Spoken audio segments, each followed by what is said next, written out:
बिस्मिल्लाहिर्रहमानिर्रहीम। अस्सलाम वालेकुम स्टूडेंट्स, BScs सेकंड सेमेस्टर वाले के साथ बेटा अभी हमने लास्ट लेक्चर में पढ़ा है measure of central tendency. Measure of central tendency में अरिथमेटिक मीन हमने पढ़ा है बाय डायरेक्ट मेथड से। ठीक है, बाय डायरेक्ट मेथड के साथ हमने ग्रुप और अनग्रुप डाटा के साथ हमने क्वेश्चंस भी किए हैं। अभी हम पढ़ने जा रहे हैं arithmetic mean by indirect method या शॉर्टकट मेथड। तो बेटा अरिथमेटिक मीन में हमारे पास 3 टाइप्स होती हैं। कौन कौन सी टाइप होती है? एक होती है हमारे पास डायरेक्ट मेथड, सेकंड होती है इनडायरेक्ट मेथड, थर्ड होती है हमारे पास स्टेप डेविएशन या कोडिंग मेथड। अभी हम सेकंड टाइप पढ़ रहे हैं, कौन सी है हमारे पास? इनडायरेक्ट मेथड या शॉर्टकट मेथड। तो इसका फॉर्मूला आपको नज़र आ रहा है, अनग्रुप डाटा और ग्रुप डाटा। अनग्रुप डाटा के लिए आप देखें X bar is equal to A plus sum of D over N, और ग्रुप डाटा में आपके पास X bar is equal to A plus sum of frequency. ठीक है बेटा, आपको डिफरेंस नज़र आ रहा है ग्रुप और अनग्रुप में। ग्रुप में आपके पास वैसे भी आपको पता है कि ग्रुप डाटा होता क्या है। ग्रुप डाटा आपके पास होता है जिसमें फ्रीक्वेंसी गिवन हो।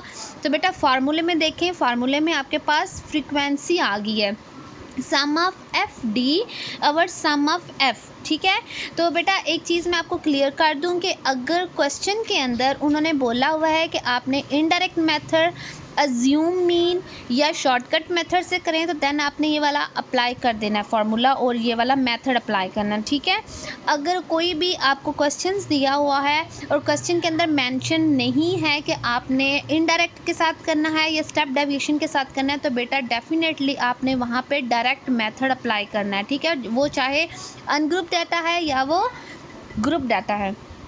अब इसमें आपके पास इनडायरेक्ट मेथड में आपको नज़र आ रहा है ए। अब बेटा ए और डी ये चीज़ समझने वाली है कि ए आपके पास क्या है और डी आपके पास क्या है। ए का मतलब है अज्यूम मीन, मतलब आपने मेजर ऑफ सेंट्रल टेंडेंसी में पढ़ा है कि एक सेंट्रल वैल्यू होती है। ठीक है, मेजर ऑफ सेंट्रल टेंडेंसी में एक सेंट्रल वैल्यू होती है। तो बेटा अब ए जो होगा ये आपका एक सेंट्रल वैल्यू होगी। फॉर एग्जांपल आपके पास क्वेश्चन है 5 वैल्यूज़ का डाटा है, तो बेटा वो जो सेंटर वाली थर्ड वैल्यू होगी वो आपके पास ए होगा। ठीक है, उसको अरेंज करके जो सेंट्रल वैल्यू होगी वो आपके पास ए होगी। और अगर आपके पास वैल्यूज़ हैं 6 हैं, बेटा इस चीज़ में समझिएगा कि ये ए का मतलब है सेंट्रल वैल्यू। कोई भी आपकी डाटा के अंदर सेंट्रल वैल्यू, अब कुछ बच्चे 6 का डाटा है तो कुछ बच्चे थर्ड वाली वैल्यू लेंगे और कुछ बच्चे फोर्थ वाली वैल्यू लेंगे। अगर आप बेटा थर्ड वाली लेते हैं या फोर्थ वाली लेते हैं एवरेज वैल्यू, ठीक है, तो बेटा आपका आंसर ठीक होगा, आपके वो सेंट्रल वैल्यू सही होगी। अब डी आपके पास क्या होता है? डी आपके पास होता है कि एक्स की वैल्यू में से उस जो आपने चूज़ की हुई है वैल्यू उसको माइनस कर दें तो हमारे पास डी आ जाती है। चले हम एग्जाम्पल की तरफ आते हैं ताकि आपको क्लियरली समझ आ जाए। अरिथमेटिक मीन, इनडायरेक्ट मेथड या शॉर्टकट मेथड, अज्यूम मीन। ठीक है, फॉर अज्यूम मीन। तो बेटा आप देखें फॉर अनग्रुप डाटा के लिए आपके पास एग्जांपल में इंडिविजुअल वैल्यूज़ गिवन है 12, 13, 14, 15, 16, 17 एंड 18। ये आपके पास इंडिविजुअल वैल्यूज़ हैं। इस फॉर्म में अगर डाटा आता है तो इसका मतलब होता है कि ये आपके पास अनग्रुप डाटा है। अब यहाँ पे जो ए है वो ए बेटा मैंने 15 लिया है। ठीक है, सेंट्रल वैल्यू मैंने ए 15 ले लिया, आप 16 भी ले सकते हैं।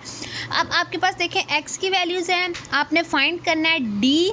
तो बेटा आपको सेकंड कॉलम में नज़र आ रहा होगा कि डी इज़ इक्वल टू किसके इक्वल है? एक्स माइनस ए। तो ए यहाँ पे क्या है? 15। तो हमने x की वैल्यू में से 15 को माइनस कर देना है। आपको नज़र आ रहा है कि 12 माइनस 15 माइनस 3, 13 माइनस 15 माइनस 2।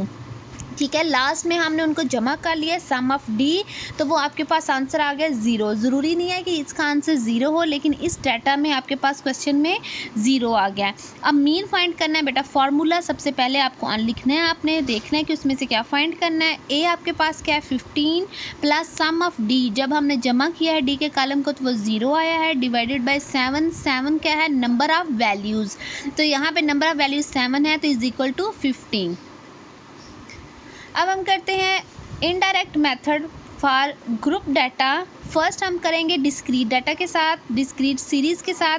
बेटा आपको इजीली समझ आ गई होगी कि डिस्क्रीट और कंटिन्यूस में क्या फ़र्क है। डिस्क्रीट में हमारे पास एक्स की वैल्यूज़ होती हैं और कंटिन्यूस में हमारे पास क्लासेस होते हैं, ग्रुप होते हैं। फार्मूला सेम होता है बेटा। देखिए ग्रुप का फार्मूला क्या लिखा है, X bar is equal to A plus sum of F D और सम ऑफ एफ। ठीक है, तो डी हमारे पास क्या होता है, एक्स माइनस ए।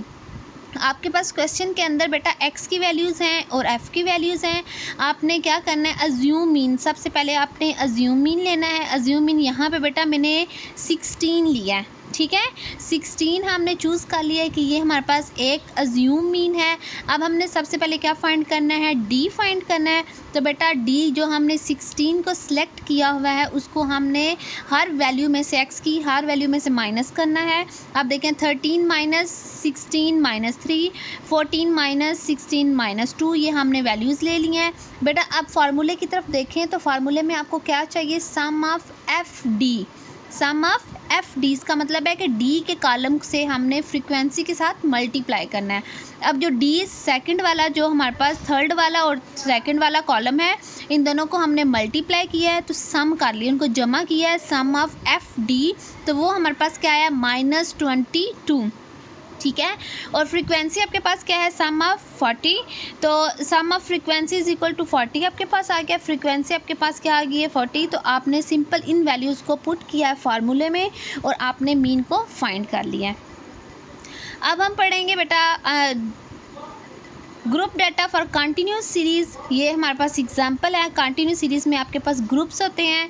तो बेटा आप ये कॉलम देखें, इसमें सबसे पहले हमने मिड वैल्यू फाइंड करनी है, फिर हमने उसमें से एक अज्यूम मीन, आप देखें 25A हमने रखा है। अब उस 25 को हर वैल्यू में से हमने माइनस किया है, एफ को फिर डी के साथ मल्टीप्लाई किया है, सिंपल हमने फार्मूले में पुट कर दिया बेटा और हमारे पास मीन आ गया। ठीक है बेटा, इस तरह हमने फाइंड करना है इनडायरेक्ट मेथड, जो शॉर्टकट मेथड या फिर अज्यूम मीन के साथ।